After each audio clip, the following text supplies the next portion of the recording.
তো চিকেনের জন্য সবকিছু রেডি করে নিছি, মশলাপাতি আদা রসুন পেঁয়াজ মরিচ সব পেস্ট করে দিছি, লবণ দিছি, ঝালটা একটু আমরা বেশি খাই তাই ঝালটা একটু বেশি দিছি, দিয়ে এখন ভালোভাবে মাইখা নিতেছি। তারপর হচ্ছে চুলের মধ্যে কড়াইয়ের মধ্যে বসাইয়া দিব। ইফতারের টাইমও হয়ে আসলো। তো পেঁয়াজটা হচ্ছে ভালো করে তেলের মধ্যে এইভাবে ফ্রাই করে নিতেছি, অল্প লাল লাল করে ফ্রাই করে নিব ভালো করে।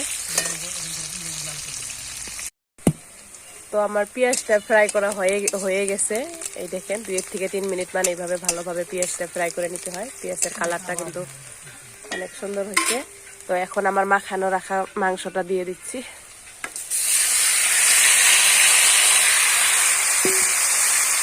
দিয়ে এখন ভালোভাবে নেড়ে চেড়ে করে দিতে হবে, মিক্স করে দিতে হবে।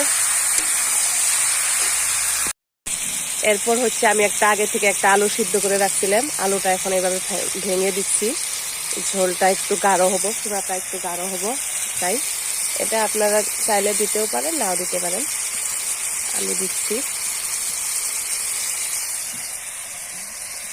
দিয়ে একটু ভালোভাবে নেড়ে ছেড়ে দিব আবার।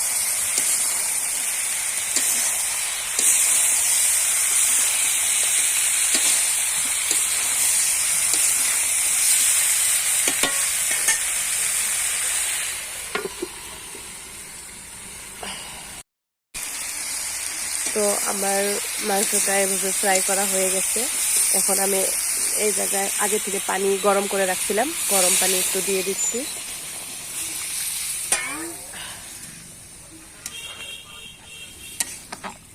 গরম পানিটা দিয়ে দিলাম।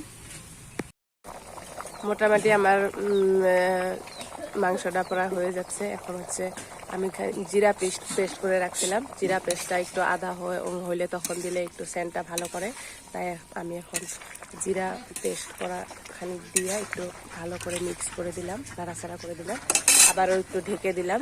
এইভাবে 10 থেকে 15 মিনিট ভালো করে রান্না। ফাইনালি আমার চিকেন রেডি হয়ে গেছে। তো এই হচ্ছে আজকে আমার চিকেন রান্না ছিল। তো আপনাদের কাছে শেয়ার করলাম। কেমন লাগলো ভিডিওটা নিশ্চয় কমেন্টে জানাবেন।